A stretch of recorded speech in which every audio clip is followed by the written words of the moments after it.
자, 우리 오늘 꼭풀 보기 전에 지난주 결과랑 시험 구성이랑 다시 한번 살펴보고 시작해보자. 일단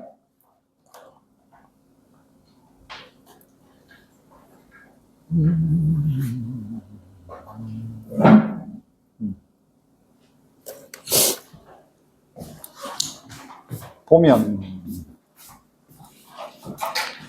이게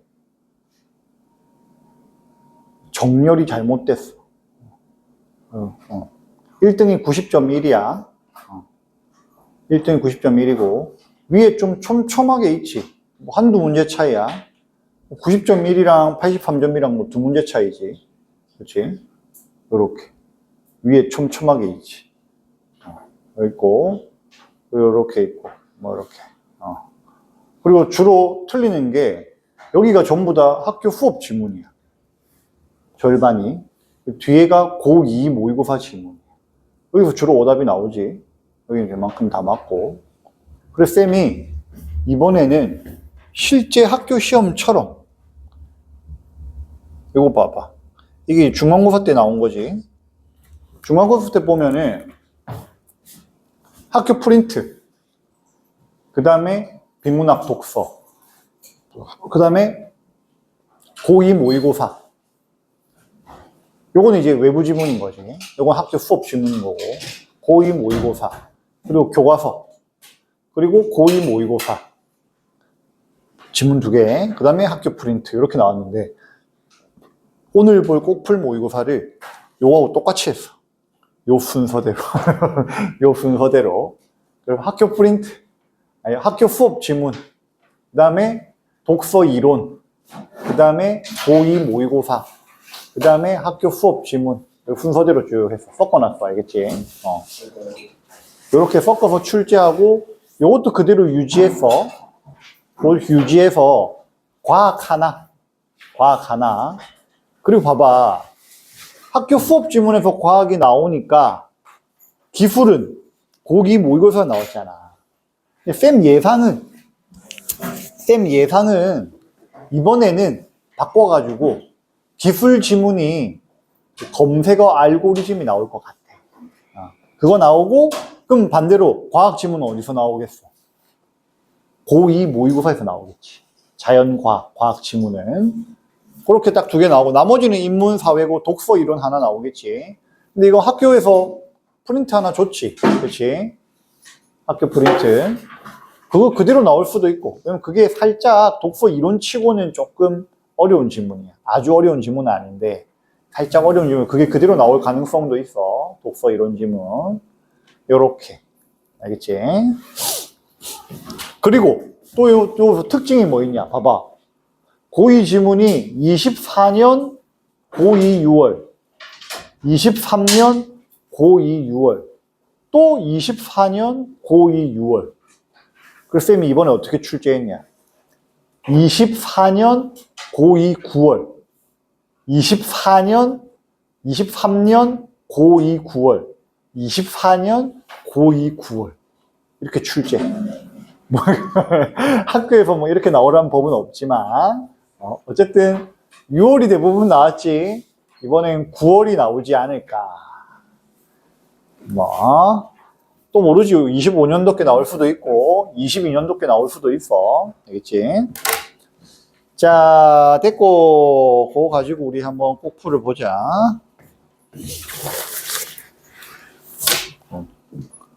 자, 푼데 걸린 시간 50분, 총 30문제. 시험 구성은 뭐 여기 중복되는 건 없고 범위는 영역은 똑같고. 한번 풀어보자. 어제 최고점 몇 점이었더라? 기억이 안 나.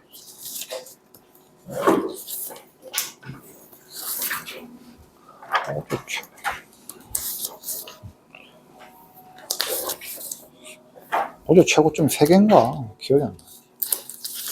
아이고.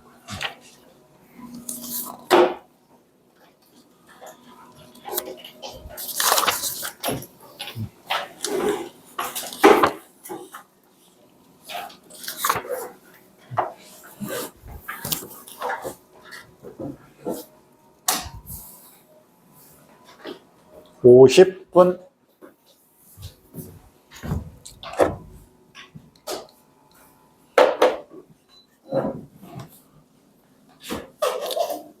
자, 꼭풀 모의고사 신일고 2학년 5회 1페이지 1번에 2번,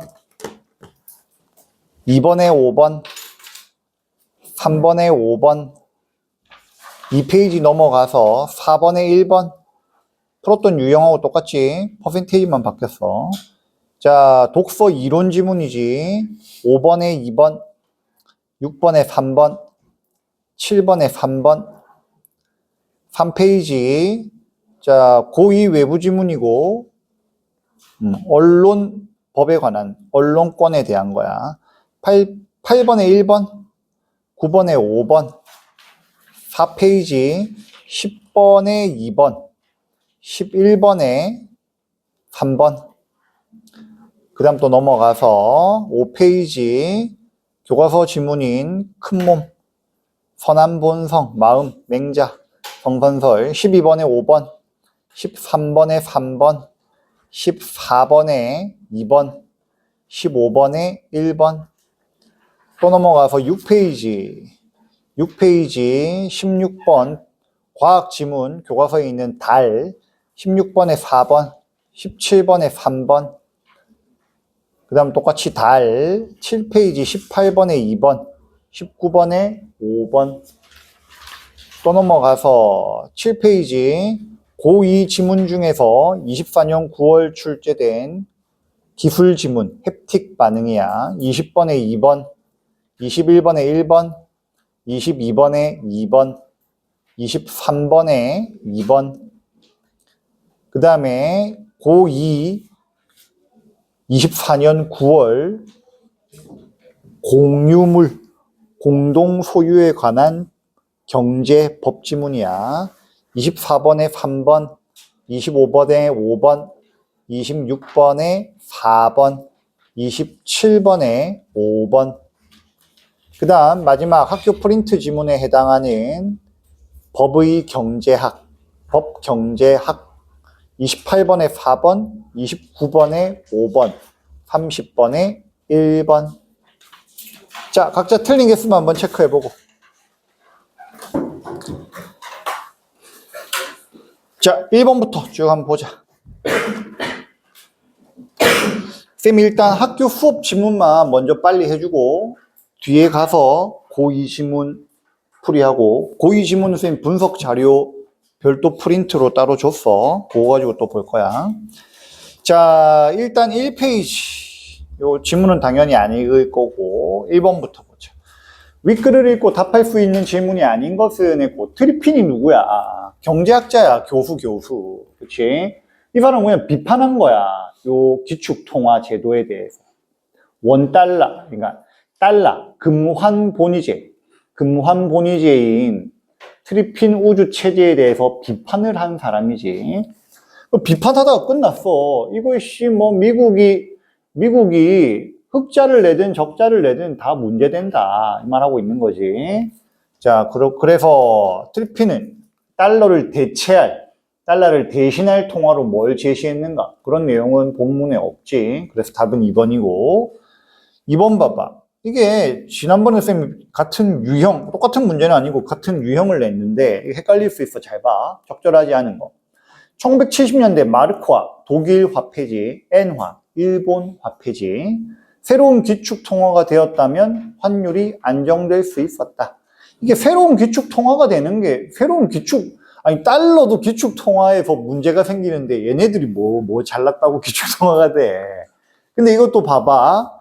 여기 보면 지문의 근거에서 풀어보면, 봐봐. 여기 있네.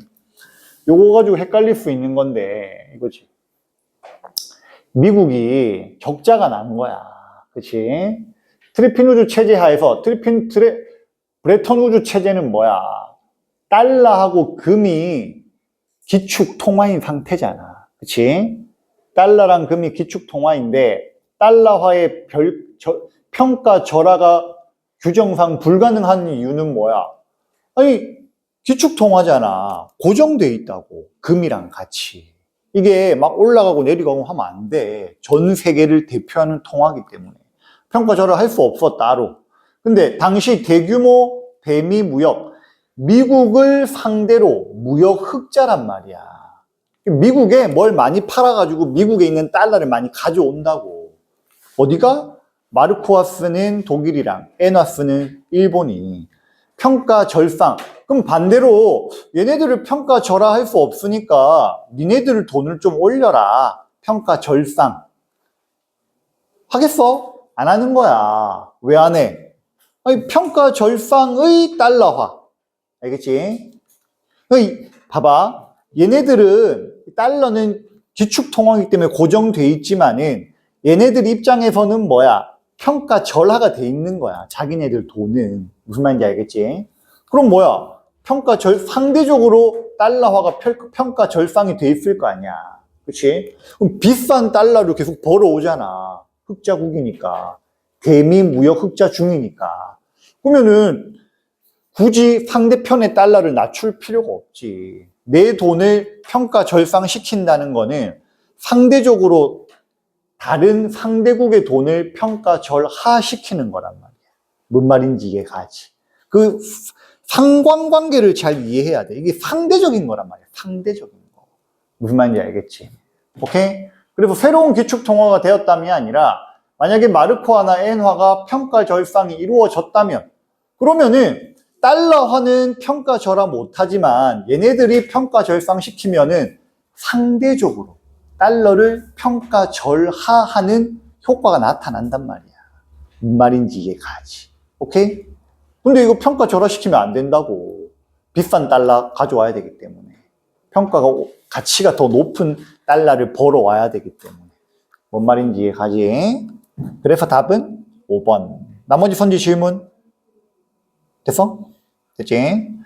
여튼, 이번에 옳지 않은 5번을 찾는 데는 쌤이 굳이 이야기한 이 상대적 효과를 대입시키지 않더라도 새로운 규칙 통화가 됐다는 내용은 없잖아. 그런 내용 없잖아. 그럼 틀린 거야, 일단. 알겠지? 4번에 신뢰도가 하락했다라는 표현이고. 그것도 맞지. 왜냐면은 지금 자, 봐봐. 미국의 경상수지 적자가 누적이 됐지. 그치? 미국이 계속 돈을 못 버는 거야. 이 말은 곧 뭐야?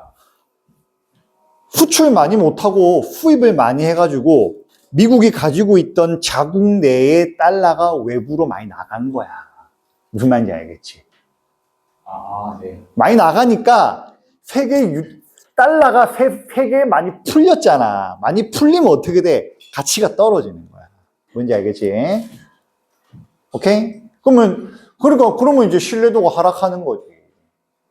아니, 기축통화니까 고정값이 그 가치가 일정해야 되는데, 많이 풀리고 또, 여기는 내용이 없지만, 그러면 또 연방은행에서 막 돈 찍어낸단 말이야. 돈 풀고 막. 그럼 가치 하락하는 거야. 알겠지?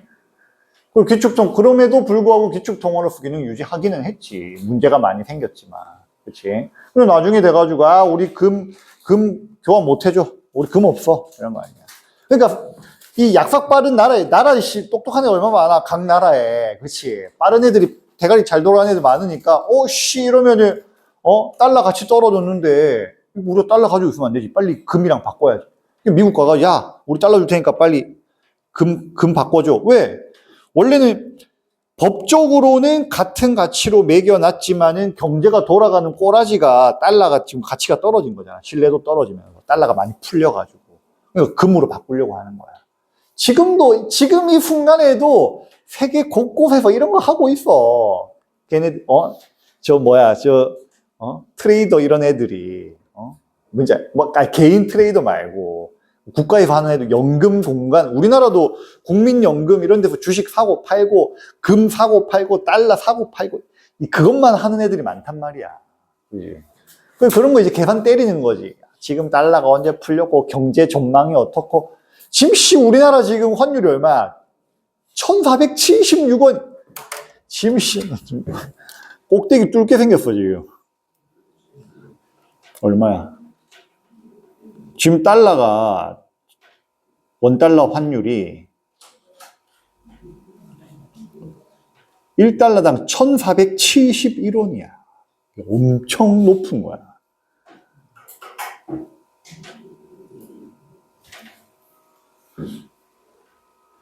그럼 뭐 이것도 잘 이해해 봐봐. 봐봐. 이게 5년간의 원달러 환율이란 말이야. 이렇게 올라가고 있는 거야. 지금 우리 여기 있는 거야. 5년 동안. 이게 한 10년 그래프로 보면 10년 그래프도 있을 텐데. 한번 보여줄게. 이거 이해하기 좋으니까.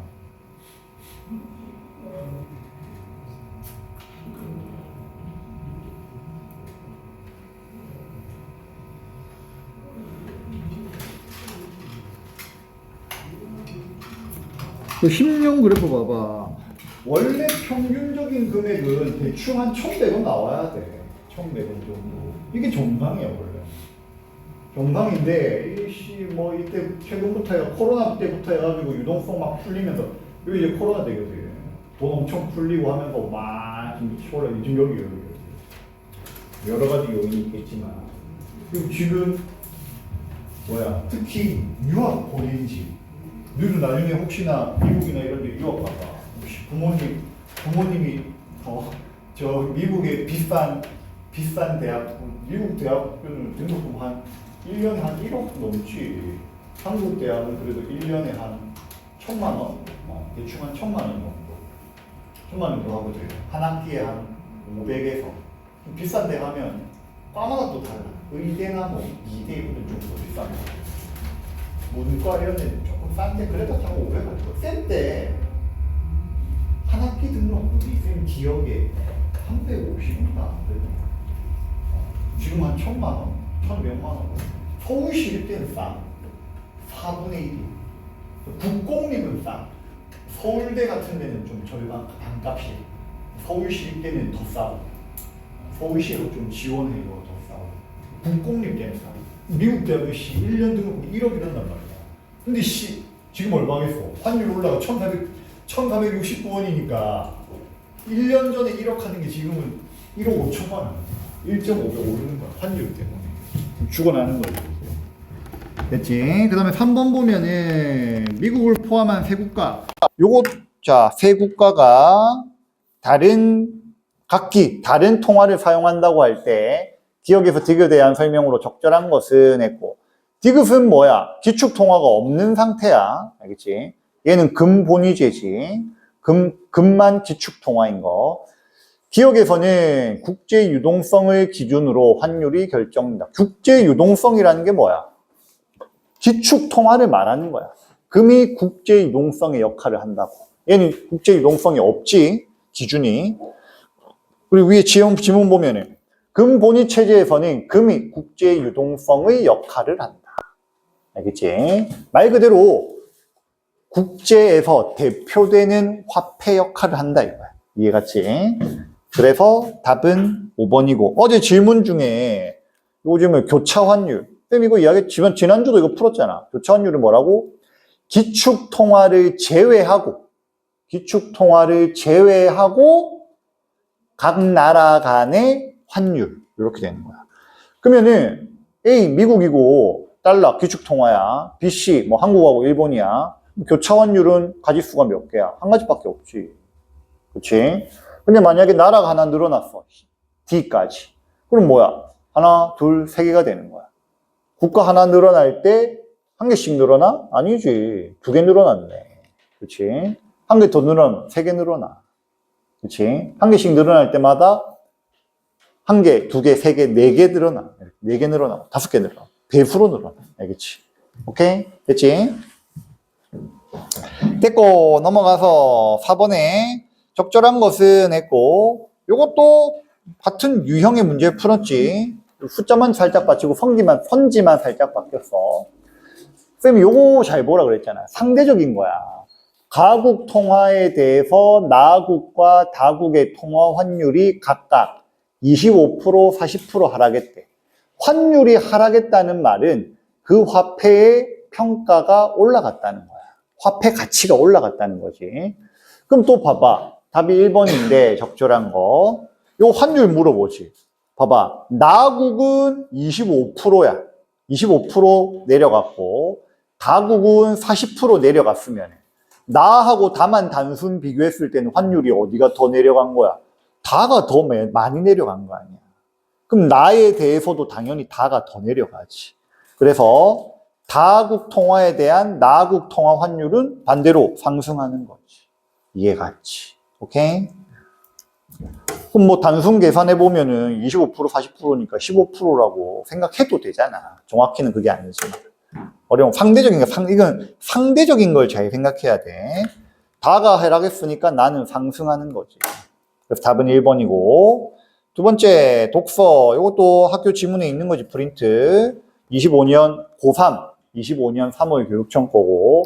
윗글에서 확인할 수 없는 내용은 했고, 자기 결정성의 증진은 자기 결정성이 증가하고 나아가는 것은 기본 심리 욕구 충족의 조건이다. 그러니까 자기 결정성이 올라가면은 기본 심리가 충족된대. 이 말이잖아. 근데 그게 아니라 이 반대지. 기본 심리 욕구가 충족이 돼야지 자기 결정성이 증진된다. 이거는 지문에 근거가 있지만 상식적으로 생각해봐. 내가 마음이 좀 뭔가 만족돼야지 내가 스스로 결정하는 것도 더 발전될 거 아니야. 자, 여기 지문에 나와 있는 거 살펴보면은 여기 있네. 기본 심리 욕구, 뭐 자율성, 유능감, 관계성과 같은 기본 심리 욕구가 충족되면 자기 결정성이 증진된다. 말을 바꾸면 자기 결정성의 증진은, 기본 심리 욕구의 충족은 자기 결정성 증진의 조건이다. 이렇게 된 거. 이게 먼저잖아. 선후잖아. 뭔지 알겠지? 그래서 정답은 옳지 않은 거 2번. 선행 조건은 기본 심리 욕구 충족이다.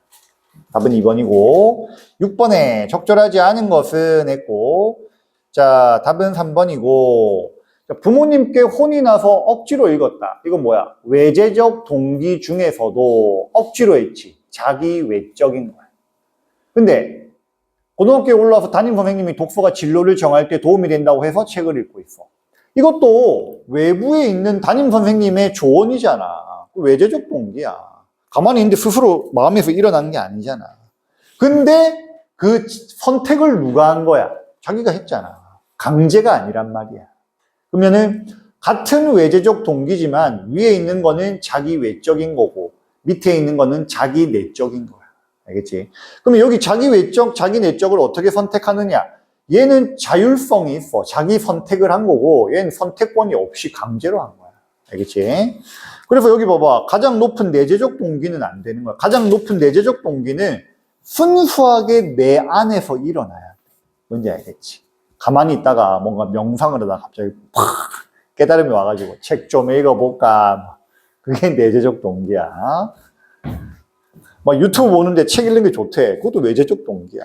근데 그거 보고 내가 선택해서 읽으니까 자기 내적인 외재적 동기가 되는 거고. 4개 잘 구분해. 지문 보고. 답은 3번. 7번에 적절하지 않은 것은 했고 왼쪽 니은을 보면은 자, 이거 봐봐. 유능감 욕구. 말 그대로 능력이 있다는 거를 느끼는 욕구야. 내가 능력이 있네. 약간 인정 욕구라고도 해. 남한테 인정받고 이런 거. 자, 독자는 도전적인 글을 선택하여 내가 평소에 읽기 힘들어하는 그런 종류의 책이야. 근데 이해도 잘 가고 깔끔하게 잘 읽었어. 성공적인 독서 경험을 한 거야. 그때 유능감이 충족되는 거잖아. 근데 여기 7번의 3번 선지는 뭐라고 했어? 이해는 잘 되지 않더라도 자신이 평소에 읽던 책보다 어려운 수준의 책을 읽었을 때 충족. 이해가 잘 되지 않았다는 거는 성공적인 게 아닌 거야. 뭔 말인지 이해하겠지? 오케이? 성공적인 독서를 한 거는 아니다. 오히려 반대의 감정이 들지 않겠어? 한데 이해 잘 안 가고 짜증나고 유능감을 못 느끼지. 오히려 좌절감을 느낄 수도 있지. 그래서 답은 포인트는 객관적으로 풀려면은 여기 성공적 독서 경험이 이해 잘 되지 않는다와 배치된다는 걸 연결하면 돼. 그래서 옳지 않은 거 답 3번. 나머지 선지 질문. 자, 요거는 이따가 쌤하고 분석지 잠깐 보고 풀어보고 뒤로 넘어가서 저 맹자 성선설 요거 보자.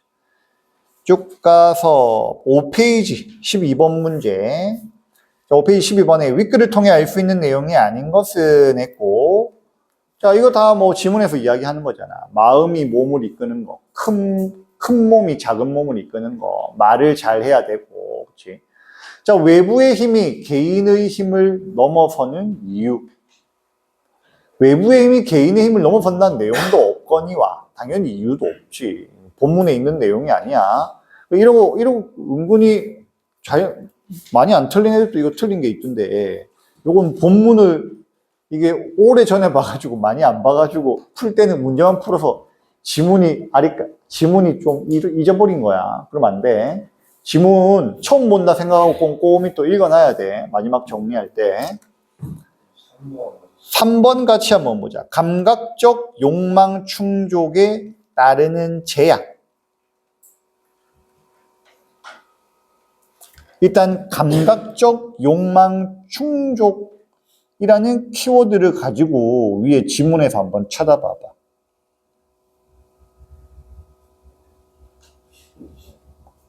감각적 욕망을 충족하는데 제약이 있다. 제한이 걸린다. 이거거든.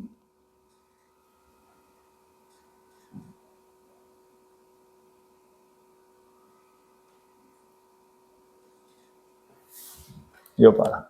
여기 봐봐. 찾았지? 어느 위치인지. 자, 4페이지 밑에서 두 번째 문단.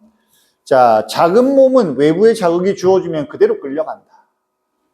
즉, 감각적 욕망, 이 키워드 있잖아요. 찾아야죠, 이렇게. 감각적 욕망의 충족이 되느냐, 안 되느냐는 행위자가 결정할 수 없다. 이게 뭐야? 제약이야, 제약. 그치? 그럼 요거를 키워드를 선지해서 딱 선택해가지고 빨리 쳐다보고 앞뒤로 읽어봐서 제약이란 말이 그대로 있네, 여기. 이게 없어도 이것만으로도 제약이라고 할 수 있어. 행위자가 전적으로 결정할 수 없다는 게 제약이잖아.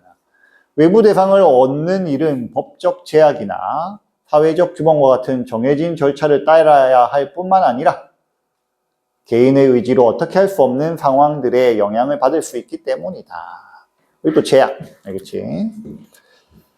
떼고 넘어가서 13번에 큰 사람. 큰 사람은 뭐야? 큰 몸을 따르는 사람. 선한 본성인 마음을 따르고 지키는 사람. 작은 몸에 휘둘리지 않는 사람. 감각기관의 본능에 따르지 않는 사람, 이거지. 자, 길을 수련하여 큰 몸에 종속되게 한다. 선한 본성인 마음에 모든 것이 따르게 한다, 이 말이지. 맞네. 리을에 외부의 조건에도 하늘이 부여한 동기가 뭐야? 큰 몸에 있는 거, 마음에 있는 거잖아. 선한 본성, 선함, 착함, 실천으로 옮겨나간다. 맞네. 나머지 선지 질문? 됐고. 그래서 이게 쌤이 이해를 돕고자 해주려면 이런 게 있어. 물론 이제 맹자 말고 다른 성선설에서 동양에서 주장하는 건 뭐가 있냐면 이게 양심과 사심으로도 이야기한단 말이야. 일반적으로. 얘는 약간 맹자라는 책을 기반해서 그렇게 표현을 한 거고, 사실 우리한테 더 익숙한 표현은 양심, 사심이야. 양심은 뭐? 양심은 선한 본성, 여기서 말하는 마음을 말하는 거고, 큰 몸을 말하는 거고, 사심은 사사로운 마음. 사사롭다는 게 뭐야? 개인주의, 자기를 위한 마음이란 말이야. 이게 작은 몸, 감각기관, 내가 즐거운 거, 내가 좋은 거란 말이야. 그러면 우리가 보통 양심과, 사람이 다 이게 둘 다 있어요. 둘 다 있는데, 사심으로 움직이면 어떻게 돼? 양심을 저버린다, 이런 표현을 쓰잖아. 그치? 얘를 따라가는 거야. 얘를. 근데 양심을 잘 지켜. 사심도 양심을 따르게 해서 양심을 중심으로 행동을 해. 그럼 이제 큰 사람, 개인, 이렇게 되는 거야. 무슨 말인지 알겠지? 오케이? 됐고, 넘어가서 14번에 적절한 것은 했고, A씨는 올해 5월 클럽과 포장마차지. 쌤이 가본 적은 없어. 쌤이 한 30 넘어서, 30 넘어서 생겼어. 포차가 술집 같은 거야. 포차. 헌팅하고 그런데. 쌤도 가본 적은 없어. 쌤도 대학교 때 가봤지. 클럽은 가봤지. 선생님 20대 때 클럽이 있었으니까. 포천은 선생님 30대에 생긴 것 같아요. 자, A씨는 올해 5월 클럽과 포차 등지를 방문했다가 코로나19 확진 판정을 받은 뒤 초기 역학조사 때, 역학조사가 뭐야? 이 사람 어디 왔다 갔다 했냐 이거야. 말 그대로 이동 경로를 파악하는 거지. 직업을 속이고, 그럼 우리가 추측해보고 여기 직업은 안 나오지만 뭐 공무원이거나 고등학교 선생이거나 뭐 이런 거 중학교 선생이거나. 근데 이제 클럽하고 포차 갔대. 어이씨 까발려지면 이제 피해받을까봐 속인 거야. 직업 속이고 일부 이동 동선을 고의로 밝히지 않는 혐의를 받고 있다. 위치 정보를 받기까지 사흘간 A씨는 접촉자들의 검사하지 못해 수도권 곳곳에서 잇따라 확진자가 발생했다. A씨에게 시작된 전파로 7차 감염 사례까지 나오고 전국적으로 80명이 넘게 감염됐다. 이 뭐야? 이 양심을 지키지 못한 거지. 양심을 지켰으면은 내가 만약에 내가 쪽팔리더라도 피해를 입더라도 다른 사람한테 내가 피해를 입히면 안 되지. 그래가지고 이제 역학조사에 성실하게 임하고 있는 그대로 다 이야기하고 그래서 추가 감염자가 덜 발생하게 할 수 있는데 자기 피해, 자기한테 입을 명예와 피해 때문에 속인 거지. 자, 그러면 이 사람에 대한 행동으로 적절한 거, 이해한 거 적절한 거 됐고, A씨가 타고난 도덕성은 이 그래서 뭐야? 양심, 선한 본성이잖아. 착한 거야. 근데 그 예의를 따르지 않았지. 맞지? 예의라는 표현을 써서 선한 본성을 또 표현하고 있지. 4페이지 좌측 하단에 있네. 자, 따라서 이런 경우에는 감각적 욕구와 관련된 작은 몸의 활동은 의나 예와 관련된 큰 몸의 활동에 종속돼야 되는데 안 한 거야. 따르지 않았다. 그 종속이 뭐라고? 종자가 따를 종자라고. 여기 따라야 된다 이거야. 알겠지? 큰 몸에 관련된 의로움과 법식, 예에 따라서 행동해야 되는데 그렇게 따르지 않았다. 됐지? 됐고 15번 보면은 기억과 문맥적 의미가 가장 유사한 것은 했고 앞에 가운데 뭐 쭉 다 빼면은 주어가 행동이야. 행동. 어떤 행동이 일어나다 이거야. 그럼 요 주어랑 제일 가까운 거 찾으면 되는 거예요. 싸움이 일어난다. 열기가 일어난다. 화가 일어난다. 구성원들이 일어나다. 환호성이 일어나다. 제일 가까운 게 뭐예요? 이 행동의 하위 개념이네. 싸움. 그치. 나머지 안 어울리지. 어제도 잘 보내 있는데 잘 보내 중에서도 이 틀린 게 뭘로 했더라?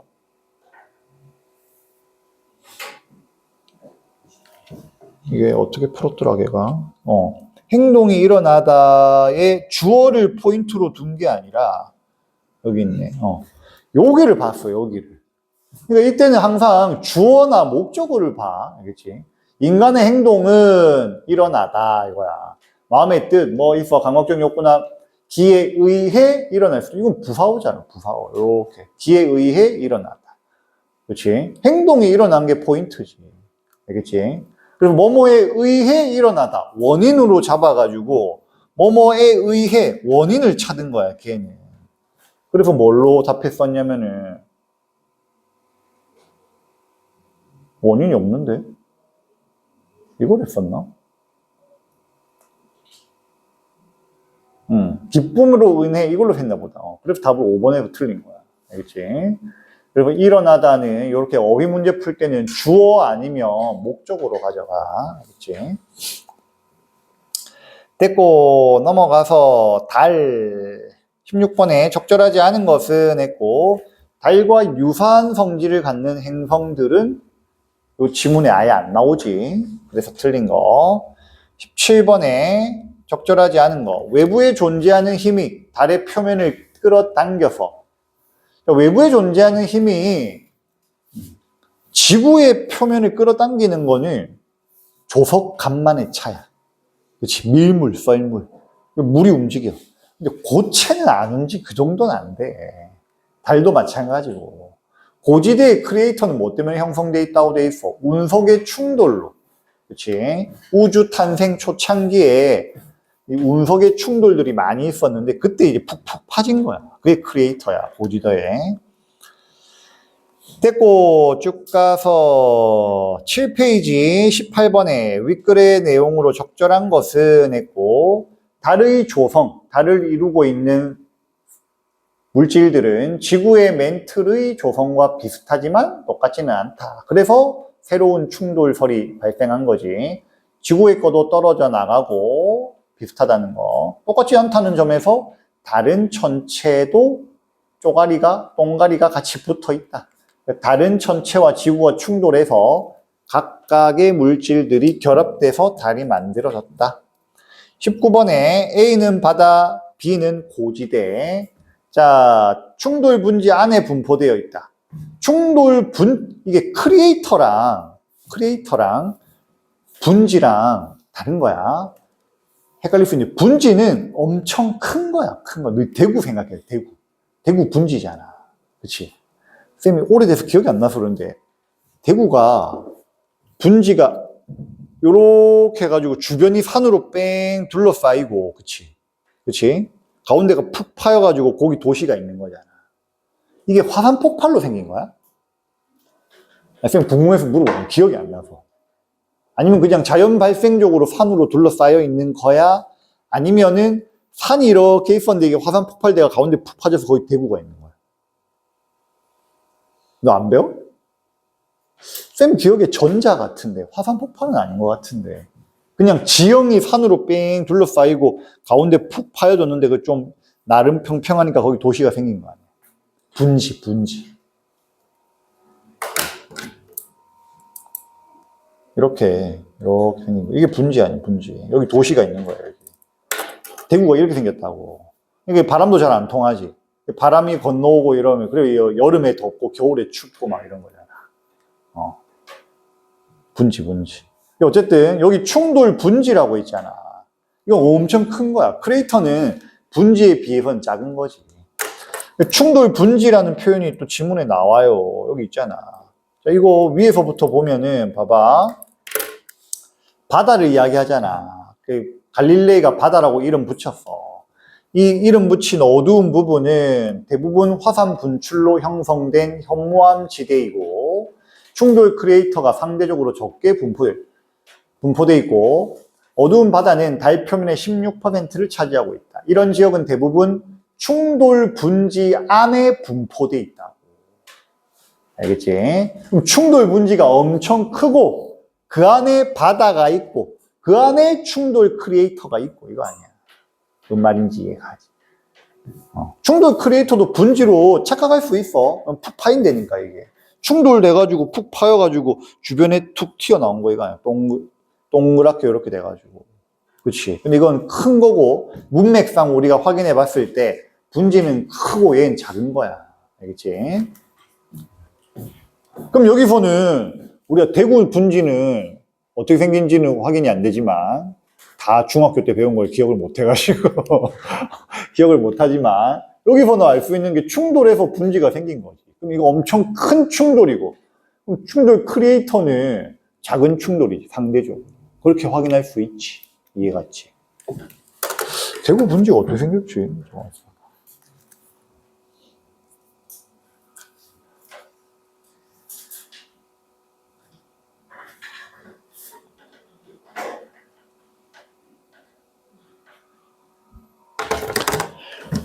쌤이 원래 챗 GPT를 유료 구독했거든.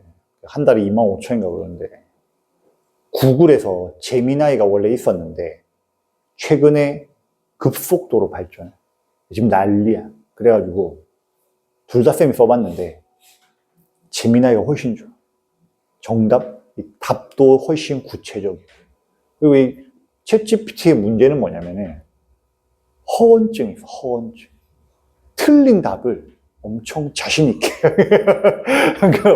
그래서 2차 확인을 해야 돼. 그게 문제야.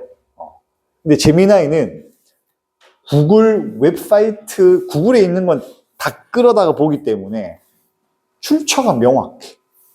제미나이. 근데 GPT는 출처가 불분명. 그냥 지가 생각해서 말하는 것도 있어. 근데 정답을 말 안 하는 거지. 그러니까 틀린 말 하는 거지.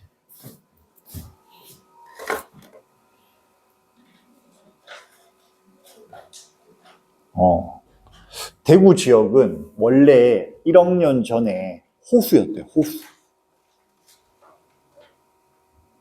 호수였다가 융기 운동이 일어나고 부분적 융기 때문에 분지가 된 거야. 화산은 아니에요.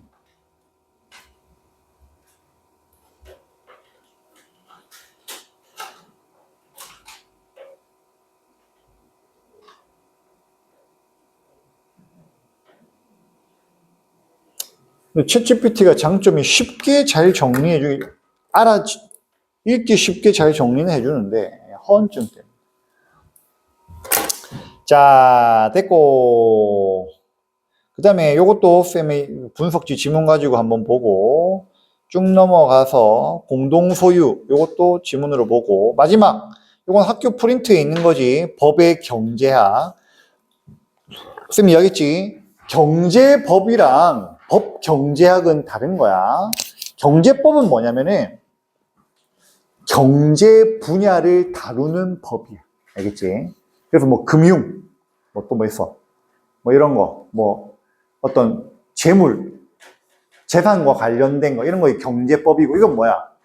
법 경제잖아. 법이라는 게 얼마나 경제적이냐 이 말이야. 여기서 경제적이냐는 건 돈이 아니라 얼마나 효율성이 있느냐 이 말인 거야. 알겠지? 효율성이 있느냐. 그래서 우리가 왜 1학년 때 배운 의문도 경제성을 이야기하거든. 발음의 경제성. 얼마나 발음이 편하게 되냐. 그것도 경제적인 거란 말이야. 뭔지 알겠지? 그런 의미의 법 경제학이야. 그래서 여기서 계속 자주 나오는 표현이 뭐야? 후생을 이야기하잖아. 후생. 후생이 뭐야? 만족감이라고, 만족감. 꼭 돈으로 매겨지는 게 아니라 만족감이 얼마나 되냐. 만족감이, 전체의 만족감이 큰 게 뭐야? 법 경제학적 측면에서 올바른 거야. 효율적인 거라고. 자, 그런 내용의 지문인 거 기억나지? 28번에 적절한 거. 가나 모두 법이 사람들에게 미칠 수 있는 법의 경제학적 측면에서 설명하고 있다. 맞네. 4번이고. 29번에 적절하지 않은 것은 했고, 자, 법원의 과실 판단 오류는 이게 뭔 소리야? 법원이 잘못했다 이거야, 판단을. 왜? 법원도 사람이니까 100% 완벽하게 판단을 할 수는 없잖아. 그치? 근데 가해자의 사고방지 주의 수준을 적정하게 유도하기 위한 장치야? 아니지. 원래 법원은 오류를 범하면 안 돼. 근데 사람이니까 어쩔 수 없다 이거야. 장치는 고의적으로 만드는 게 장치지. 오류를 고의적으로 오류를 범하는 게 아니야. 장치라는 게 상식적으로 말이 안 되지, 이거는. 알겠지? 근데 여기서 지문에서 이야기하는 건 뭐냐면은 법원의 과실 판단 오류가 뭐 평균적으로 20%라는 거를 가해자들이 알고 있다. 그러면은 그 20%라는 걸 인지하고서 사고 방지 수준은 유도가 된다 이 말이지. 장치는 아니라고 미리 만든. 알겠지? 아, 저 법원에서 저 새끼들이 20%, 80%는 맞으니까, 아이, 내가 법은 지켜야지. 이렇게 한단 말이야. 알겠지? 그걸 일부러 그런 거야? 20%로? 아니잖아. 알겠지? 그래서 답은 옳지 않은 거 5번. 됐지? 4번 많이 틀렸더라. 이건 1문단에 나와 있어. 제1종 오류는 뭐야? 가설이 맞는데 틀렸다고 판결한 거. 그게 1종 오류야. 가설이 틀린 건데, 맞다고 했어. 그게 2종 오류고. 쉽게 생각해. 알겠지? 가설이라는 거는 법원에서 심리하는 하나의 문장 이렇게 이해해도 돼. 알겠지? A라는 사람이 범죄를 저질렀다. 이런 거 아니야. 가설. 판결절에는 무조건 가설인 거지. 자, 적절하지 않은 것은 했고 이 문제도 풀었었잖아. 똑같은 문제는 아닌데 살짝만 바뀐 거야. 별 차이도 없어. 자, AB 계약했는데 A가 잘못했어. 그치? A가 계약 안 지켜가지고 A는 빵원, B는 100원 손해. 사회 전체로는 마이너스 100이네. 손해배상 책임을 할 수도 있고 그러면은 A가 다 부담해야 돼. 그럼 마이너스 100이 B는 0이 되고 A는 마이너스 100이 되네. 그리고 일부만 할 수도 있어. 그럼 마이너스 50, 마이너스 50이 되겠지. 서로 나누어서 부담하니까. 그리고 후생도 똑같아. 동일한 후생이야. 자, 여기서 적절하지 않은 거 1번. A가 계약을 지키지 않은 사건이 발생한다면 사회 전체의 후생은 이래나 저래나 무조건 마이너스 100인 거지. 그치? 계약법이 어떻게 정해지느냐? 뭐 손해배상 청구해라. 아니면 반반 나눠라. 그런 식으로 뭐 계약법이 있을 거 아니야. 어떻게 정해지더라도 영향을 받지 않는다. 똑같이 마이너스 100이다. 이해갔지? 아까 누가 질문한 거. 5번 봐봐. 계약법이 A의 의사결정에 영향을 끼쳐 계약이 이행됐다면 계약법은 사회 전체의 후생 감소를 막는 방법이 될 수 있다. 그럼 여기서 A의 의사결정은 뭐야? 계약 파기를 안 하는 거지. 그럼 마이너스 100 안 생기잖아. 뭔지 알겠지? 그럼 5번은 옳은 선지가 될 수 있지. 사회 전체의 후생인 마이너스 100을 막을 수 있네. 그럼 봐봐. 이렇게 추측할 수 있는 거 역으로 생각하면은 이 새끼 A가 계약법에서 나는 손해 없네? 해가지고 계약을 지키지 않은 거야. 근데 만약에 계약법이 내가 마이너스 100이야. 그러면은 계약을 지켰겠지. 그치? 그러면 사회 전체적으로도 마이너스 100이 안 일어나잖아. 그 말을 5번에서 하는 거지. 자, 됐고, 우리.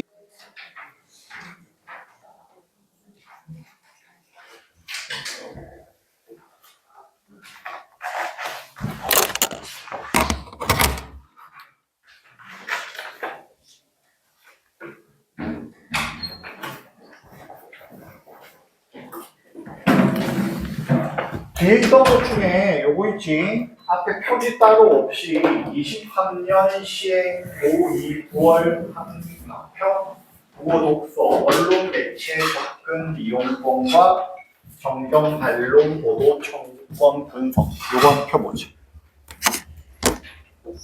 그거 1페이지 1페이지 아니고 요거 교재 페이지 3페이지 3페이지 한 펴보자.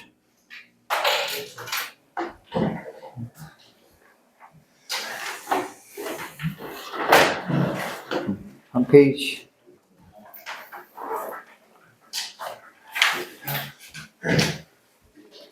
자, 선생님 본문 읽기에는 시간 너무 많이 걸리고 개요 요약되어 있는 거 보면서 정리할게. 보자. 그렇지?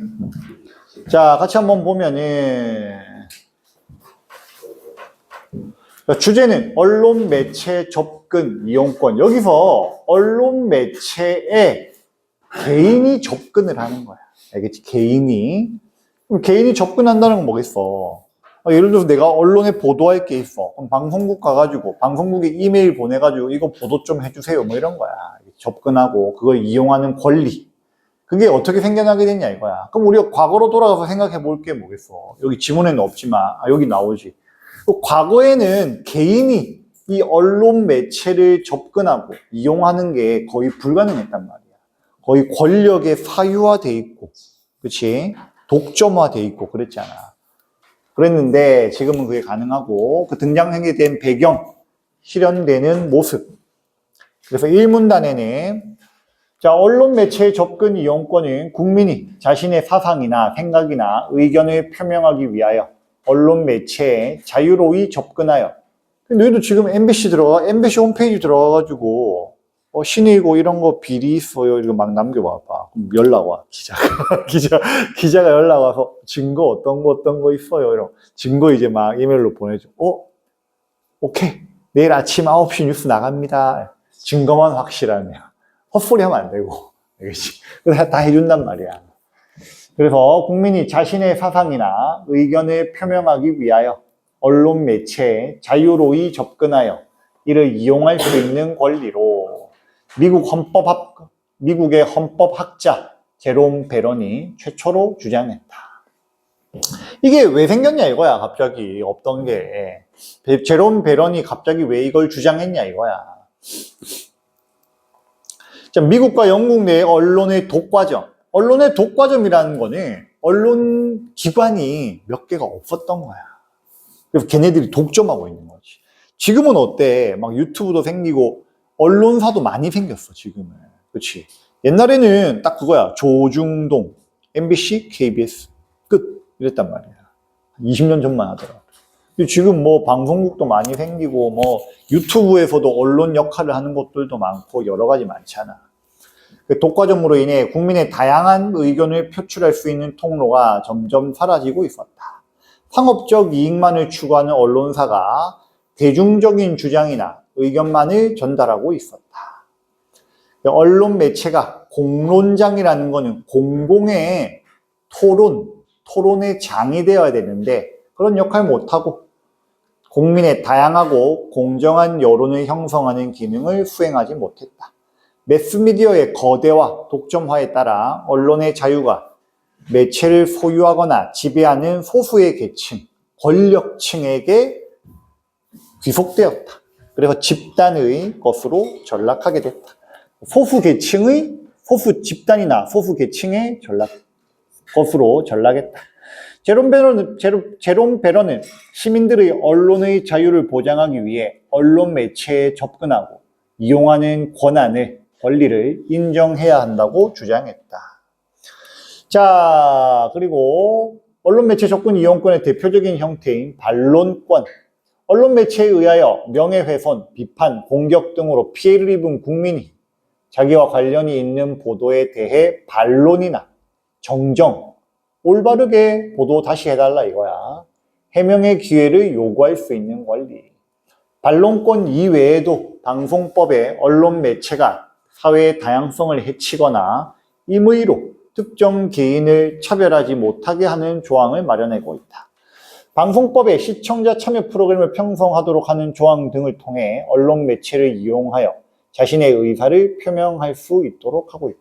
이런 내용들을 법을 정하고, 법 정한 거는 국회에서 하는 건데, 이런 걸 이제 감시, 감독, 심의, 이런 거 하는 데가 어디냐? 방송통신위원, 우리나라. 거기 대빵이 얼마 전까지 누구였어? 빵진숙이라고. 아무도 안 웃네. 잘 모르나 보네. 이진숙이라고 있는데, 그 MBC 대구 사장했었거든. 그때 법카로, 퇴직하는 날에 법카로 빵집 가가지고 200만 원 긁었단 말이야. 그리고 빵진숙이 그걸로 지금 조사받고 있는 빵진숙. 윤석열 퀴즈. 자, 윤석열이 그 빵진숙을 방송통신위원장으로 임명했잖아. 그래서 지금 잘렸지. 자, 언론 매체 접근 이용권과 부딪힐 수 있는, 상충될 수 있는 편집권. 그럼 자, 봐봐. 이거 중요한 거 쌤 정리해 줄게. 언론 매체 접근 이용권, 권리잖아. 이 권리는 누구 거야? 국민, 개인 거란 말이야. 근데 이게 편집권은 원래 누구 거야? 방송사, 언론사의 권리란 말이야. 이 두 개가 부딪힐 수 있다 이거야. 예를 들어서 이 국민의 어떤 개인의 접근 이용권의 대표적인 게 반론권이라고 그랬지. 야, 너희 방송국에서 방송한 거 나에 대해서 방송한 거 잘못된 거야. 김수현이 얼마 전에 방송사에서 많이 까였잖아. 그 돌아가신 그 자살한 그 여자 배우랑 미성년일 때 연애했다 막 이런 걸로 방송국에 막 나왔단 말이야. 김수현이 나 그거 사실 아니야. 반론권이 있어. 그치? 사실인지 아닌지 쌤은 모르겠지만 반론권이 예를 들어 있어. 그럼 방송사에다가 야, 너희 그거 명예훼손이고 그 정정보도 빨리 해줘. 이런 권리가 있어요. 근데 한편으로 언론 매체는 뭐야? 편집권이라는 게 있어가지고 야, 네 그거 네 명예훼손 정정보도 해달라는 거 지금 그게 문제가 아니라 윤석열 지금 잡혀 들어갔어. 그거 우리 방송해야 돼. 이렇게 될 수도 있는 거야. 무슨 말이야? 그러면 그 보도는 저 뒤에 가고 조금만 보도하고 빨리 중요한 것부터 편집해야 돼요. 그러면 뉴스를 어디에 구성하느냐, 얼마나 비중을 두고 구성하느냐 이런 게 이제 편집권이 되잖아. 이게 서로 부딪히는 거야. 뭔지 알겠지? 언론 매체의 접근 이용권은 국민의 언론의 자유를 보장하고 민주주의 실현에 이바지하는 중요한 권리이다. 그런데 이 편집권과 언론 매체, 언론사의 편집권과 맞부딪힐 수 있다. 편집권은 언론 매체가 신문 등의 표현 내용을 결정하는 권리고, 그럼 안 내보내려면 안 내보낼 수도 있는 거야. 그런 게 뭐야? 편집권이잖아. 빼는 거야. 이건 별로 중요한 뉴스 아닌 것 같아. 빼. 이거 내자. 넣어. 이런 거. 언론 매체에 일정한 기준의 재량권을 부여하고, 자기 마음대로 할 수 있다는 거야. 재량권이라는 거야. 너희 학교 교장도 재량권으로 뭐 휴무일, 임시휴일 이런 거 교장 재량권이란 말이야.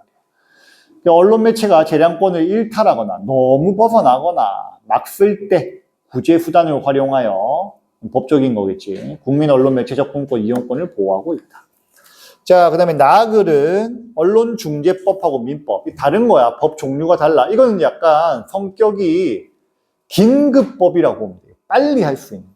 근데 민법은 재판하고 항소하고 1심 가고 2심 가고 마지막 3심 가고 이런 게 이제 민법인 거야. 알겠지? 시간이 너무 걸린단 말이야. 그래서 민법 이전에 언론중재법이 따로 있는 거야. 이건 기간만 외워도 돼.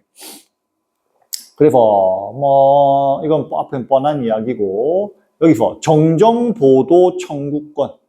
자, 요건 뭐냐? 내가 명예훼손 당했어. 허위보도야. 그거 잘못된 거라고 잘못된 거라고 정정보도해줘. 바르게 고쳐서 보도해줘. 이게 정정보도고, 반론보도는 뭔 차이냐면은, 이게 사실이냐 아니냐가 중요한 게 아닌 거야. 다른 주장이 있다 이거야. 그래서 얘는 정정보도 청구권은 사실이냐 가짜냐 이거야. 팩트냐 아니냐 이거야. 알겠지? 근데 얘는 이거는 주관적인 거야. 주관적인 거. 사실이라 하더라도 주장을 다르게 할 수 있잖아. 해석을 다르게 할 수 있고. 반론보도 청구권이 진위 여부와 상관없는 거야. 그게 사실이냐 아니냐. 알겠지?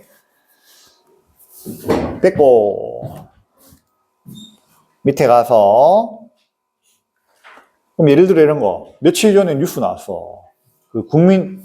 더불어민주당의 장경태 의원이라고 있어. 1년 전에 누가 카메라로 찍어가지고, 몰래 카메라로 찍어가지고, 이준석의 여자 비서관을 성추행했대. 그게 그저께 TV조선에서 나왔는데, 그럼 장경태 의원이, 술자리에 있었다! 이렇게 보도했어. 술자리에 있는 건 맞아. 그치? 근데 반론 보도를 청구할 수 있는 거야.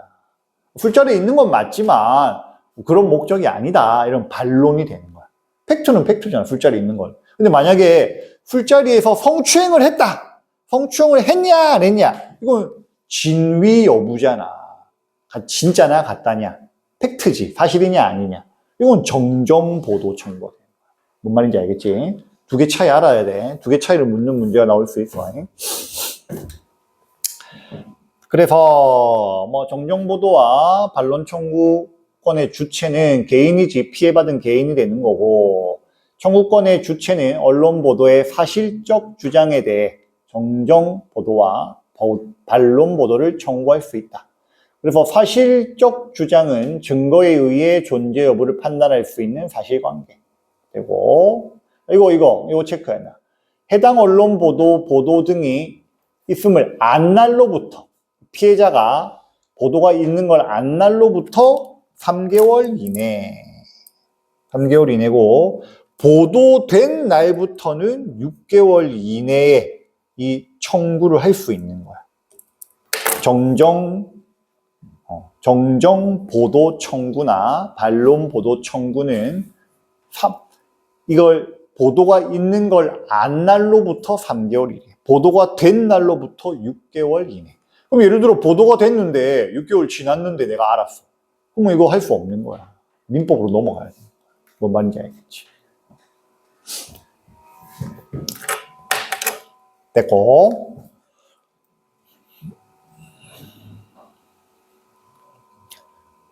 넘어가서, 그럼 요 숫자 잘 기억하고, 근데 이게 만약에 여기서 안 받아들여질 수 있어요. 이 법도 안 받아들여지면은 민법으로 넘어가. 그리고 이것도 체크해. 서면으로 해야 돼. 서면으로 한다는 말은 글로 써서 종이로 내야 돼. 전화 통화하고 이렇게 하면 안 돼. 왜 이걸 하냐면은 내용 증명하고 비슷한 거야. 기록으로 남겨야 되는 거야. 내가 청구를 했다는 거를 기록으로 남기기 위해서 서면으로 하는 거야. 그치?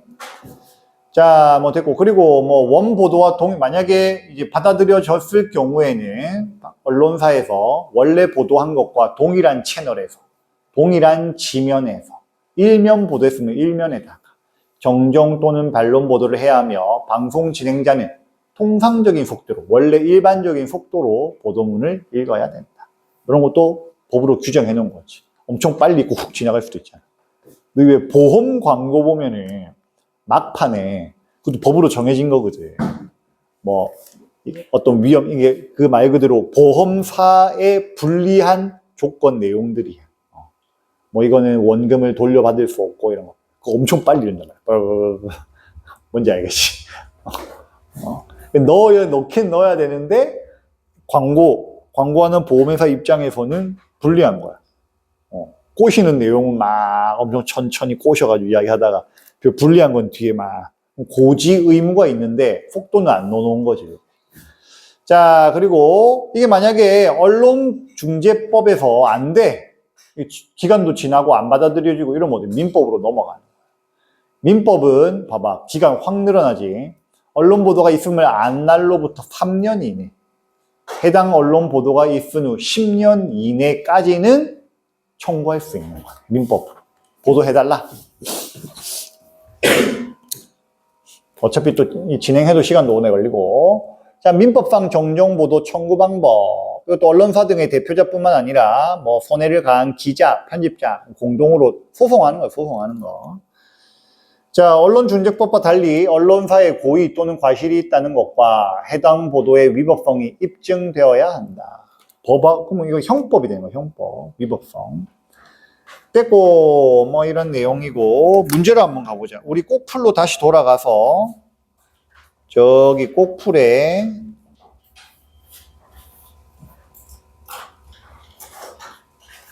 페이지, 지문은 아닐 거야. 3페이지 8번 문제 한번 보자. 3페이지 8번 문제. 가나, 우리가 방금 개요로, 핵심 정리로 읽은 가나에서, 가나의 내용과 일치하지 않는 것은 했고, 언론 보도가 타인의 명예를 훼손한 경우 모두 위법성이 있다고 인정된다 했는데 우리가 방금 읽은 개요에는 없었는데 여기 보면은 그렇지? 만약 언론 보도가 타인의 명예를 훼손했다 하더라도 해당 보도가 공공의 이익을 위한 것일 때는 위법이 아니라고 인정된다. 명예를 훼손해도 모두 위법성은 있는 건 아니라 이거야. 이게 우리나라 그게 있어. 뭐가 있냐면은 다른 나라는 잘 모르겠는데 뭐 다른 나라 법하고 우리나라 비슷해. 명예훼손이라는 게 사실 적시 명예훼손이 있어. 사실을 이야기했는데도 그 사람의 명예가 훼손될 수 있잖아. 그것도 사실 위법한 거기는 해. 뭔 말인지 알겠지? 그것도 그렇게 하면 안 된다고. 그것도 내가 범죄가 될 수 있어. 그게 예를 들어 이런 거야. 너희 뭐 친구가 있는데, 너희 친구가 있는데, 이 친구가 위법적인 건 아닌데, 뭐 되게 쪽팔리는 일을 했어. 예를 들어서. 범죄는 아니야. 근데 쪽팔리는 일을 했어. 그걸 내가 막 떠들었어. 걔가 명예훼손 당했다. 이거. 고소할 수 있는 거야. 명예훼손으로. 사실이라도. 뭔 말인지 알겠지. 근데 그걸로 이제 피해를 받았어. 그러면은 그 피해 보상도 해줘야 되는 거야. 사실 적시에 의한 명예훼손인데, 근데 만약에 이게 공공의 이익을 위한 거야. 예를 들어 이런 거야. 김건희가 가방 받았잖아. 그치? 가방 받은 거를 MBC에서 막 보도했어. 그럼 김건희 입장에서는 가방 받은 건 사실이지만 명예훼손 됐잖아. 그치? 명예가 훼손된 거지. 뇌물 받았으니까. 뇌물 받은 거를 까발렸으니까 내 명예가 훼손됐잖아. 근데 이건 뭐야? MBC 목적은 공공의 이익을 위한 거야. 무슨 말인지 알겠지? 왜? 범죄를 알린 거니까. 범죄거든, 뇌물 받은 거는. 무슨 말? 거기다가 일반인도 아니고 대통령 부인이고. 그러니까 명예훼손으로 안 걸리는 거지, MBC가. 범죄 잡고 막 떠드는 건 다 여기에 해당하는 거야, 그러니까. 그럼 범죄자들로 뉴스에 떠드는 게 뭐야? 다 따지고 보면 다 명예훼손이지. 근데 위법한 게 아니라는 게 뭐라고? 공공의, 그게, 왜냐면 이게 선한 영향력이 있는 게 그렇게 함으로 인해서 제2, 제3의 피해자를 없애는 거야. 무슨 말인지 알겠지? 쌤도 어렸을 때 기억나는 게 뉴스 막 나오면 쌤 어머니가 아, 저런 거 뉴스에서 보여주면 사람들이 따라하지 않나? 그렇게 이야기하시길래 쌤 어렸을 때 그럴 수도 있겠다 생각했는데 나중에 쌤이 배운 건 뭐냐면은 그렇게 하면서 피해자를 줄이는 거야, 오히려. 무슨 말? 이렇게 피해를 입지 마라. 이거야. 뭔 말인지 얘가 많이 알려줘야지. 됐고, 따라 할 수도 있겠지. 근데 이제 피해 막는 게 더 크다고 판단하는 거지. 법적으로, 경제학적으로. 자, 9번에 기억의 이유를 추론한 것으로 가장 적절한 것은 했고, 왼쪽 기억을 보면은, 여기였어. 자, 언론 매체 접근 이용권은 언론 매체가 신문 등의 표현 내용을 결정하는 권리인 편집권과 서로 부딪힌다. 이거지. 그럼 뭐야? 요 개인은 언론사에 이렇게 해줘. 요구할 수 있는 거고. 이 언론사는 싫어. 우리 이거 해야 돼. 서로 부딪힐 수 있다. 알겠지? 자, 적절한 것은 국민이 언론 매체를 통해 전하고자 하는 의견이 언론 매체의 편집권에 의해 일부 변경되거나 확대될 수도 있고 그 반대도 성립할 수 있다. 맞지? 그래서 답은 5번. 10번에 적절하지 않은 것은 이거 어렵지 않은 문제지. 뭐 보기만 거창하게 길고. 자, 위에 니은을 먼저 보면은 자, 방송은 상대적으로 소수이거나 적거나 적은 수이거나 이익 추구의 실현에 불리한 집단이나 계층의 이익을 충실하게 반영하도록 노력해야 된다. 뭐 대표적으로 뭐 성소수자나 아니면 뭐 장애인 단체라거나 이런 데 있잖아. 그렇지? 이런 약자들은 방송, 언론 매체 이용권이 많이 제한될 거 아니야. 그렇지? 그러니까 보호해줘야 된다 이거야. 방송법에서. 근데 여기서 뭐라고 그랬어? 니은은 언론 매체를 소유한 소수. 여기는 상대적으로 소수이거나 약자를 말하는 거고, 여기는 언론 매체를 소유했대. 부자야. 권력층이야, 권력층. 너희 지금 JTBC 있지, JTBC. 그게 원래 전신이 전두환 정권 때 TBC야, TBC. J를 붙인 건데, TBC가 누가 만든 거냐면은, 이건희 아빠가 만든 거야. 이병철 회장이 만든 거야. 원래 언론사도 재벌이 하다가 그때 이제 막 재벌은 언론사 가지고 있으면 안 된다 막 이래가지고 막 탄압해가지고 뺐고 막 그랬단 말이야. 그래서 소유한 소수의 계층이나 집단에게 유리하다는 점에서 언론 매체의 접근 이용권과 충돌하는 주장이다. 조항이다. 이거 관계없지. 그렇지? 관계없지.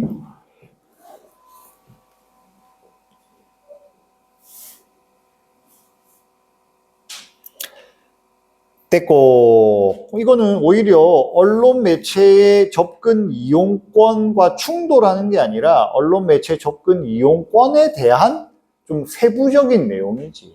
그치? 됐고, 11번에 적절하지 않은 것은 했고, 자, 어느 주요 언론사에서 땡땡 기업 대표 갑이 불법적인 행위를 저질렀다. 갑은 보도 내용이 사실과 다르다며 자신의 명예훼손했다고 판단하였으나 사실을 밝힐 만한 충분한 증거를 갖추지 못하고 있었다. 갑은 반론 보도를 청구했고 해당 언론사는 이를 받아들였다. 뭐 이런 내용인데, 자, 여기서 갑이 사실을 밝힐 만한 증거를 추후에 갖추게 된다면 언제든 정정 보도를 요청할 수 있겠군. 언제든 아니지.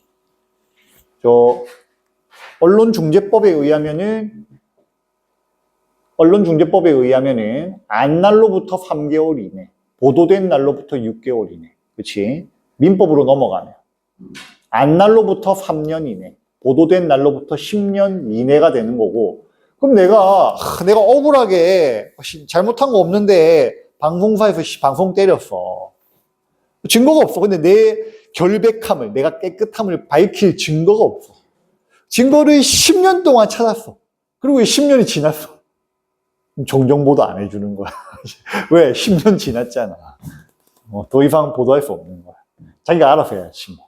그 방송사는 해줄 의무가 없는 거지. 뭔지 알겠지?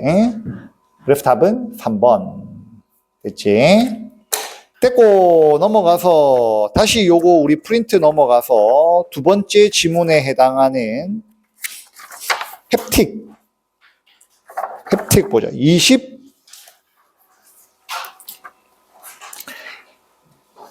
20페이지.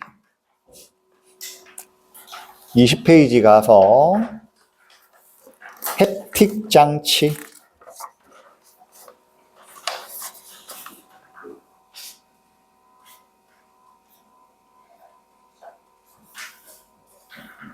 자, 같이 한번 보면은 일단 가나 글로 나누어져 있고 가글은 햅틱 장치, 포개 및 가상환경 시스템에서 활용할 수 있는 햅틱 장치.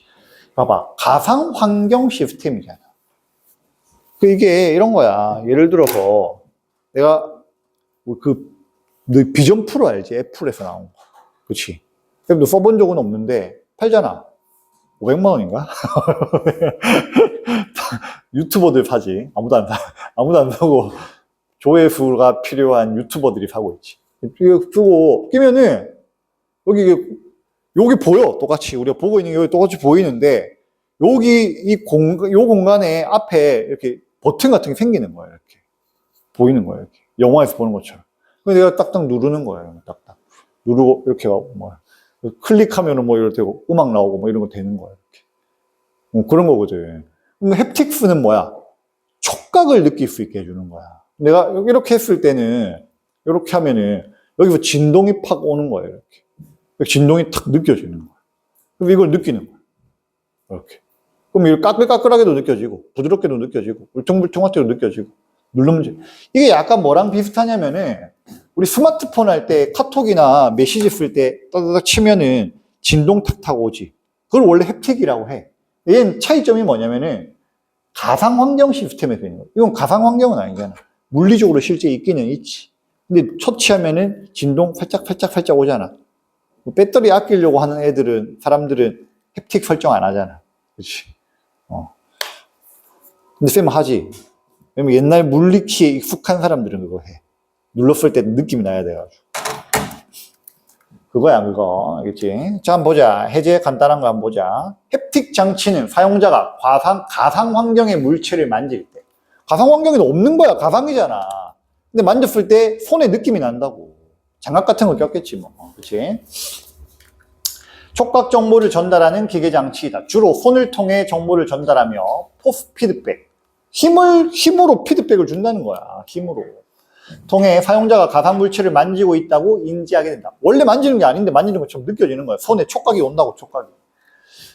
자, 진동 촉감은 대표적인 포스 피드백으로 앞전 소자, 전류가 흐르는 소자를 활용한 앞전 구동 장치를 통해 생성된다.